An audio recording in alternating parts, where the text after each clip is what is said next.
తెలుగువారి number 1 choice Telugu matrimony. తెలంగాణలో స్థానిక సంస్థల ఎన్నికల వేడి తగ్గిపోయింది. మరో ఎన్నికపై చర్చ మొదలైంది. అదే జూబ్లీహిల్స్ లో జరగబోతున్న ఉప ఎన్నిక. బీఆర్ఎస్ ఆ ఎన్నికల్లో ఎలా ప్రచారం చేయబోతుంది? ప్రచారానికి అధినేత కేసీఆర్ రాబోతున్నారా? ఆ పార్టీ నేతలు ఏమంటున్నారు? తెలంగాణ గ్రామాల్లో స్థానిక సంస్థల ఎన్నికల హడావుడికి ఫుల్ స్టాప్ పడింది. దీంతో ఇప్పుడు జూబ్లీహిల్స్ లో జరగబోయే ఉప ఎన్నికపై చర్చ సాగుతోంది. నవంబర్ 11న జరగబోయే పోలింగ్ కోసం అన్ని పార్టీలు సిద్ధమవుతున్నాయి. సిట్టింగ్ స్థానాన్ని ఎలాగైనా గెలుచుకోవాలని బీఆర్ఎస్ గట్టిగానే ప్లాన్ చేస్తోంది. ప్రచారానికి పార్టీ అధినేత కేసీఆర్ వస్తారా లేదా అనే చర్చ ఇప్పుడు పార్టీ శ్రేణుల్లో నడుస్తోంది.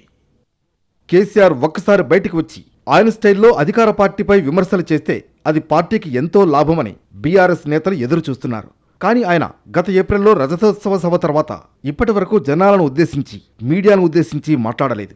ప్రస్తుతానికి జూబ్లీహిల్స్ నియోజకవర్గానికి సంబంధించి అన్ని కార్యక్రమాలు వర్కింగ్ ప్రెసిడెంట్ కేటీఆర్ ఆధ్వర్యంలోనే జరుగుతున్నాయి.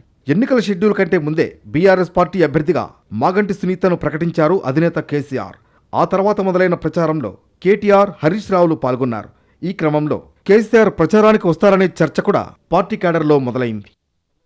కేసీఆర్ ఆయన స్టైల్లో కాంగ్రెస్ ప్రభుత్వ వైఫల్యాలను ఎండగడితే ఖచ్చితంగా పార్టీకి మైలేజ్ వస్తుందని క్యాడర్ అభిప్రాయపడుతోంది. కానీ కేటీఆర్, హరీష్ రావులు మాత్రం జూబ్లీహిల్స్ లో సునాయాసంగా గెలుస్తామని, కేసీఆర్ ప్రచారానికి కూడా రావాల్సిన అవసరం లేదని అంటున్నారు. ఇప్పుడున్న పరిస్థితుల్లో కేసీఆర్ జూబ్లీహిల్స్ ప్రచారానికి రాకపోవచ్చని, ఒకవేళ అవకాశం ఉంటే ఒక మీడియా సమావేశం నిర్వహించి తమ అభ్యర్థికి ఓటు వేయాలని కోరే అవకాశం ఉందంటున్నారు పార్టీ సీనియర్ నేతలు.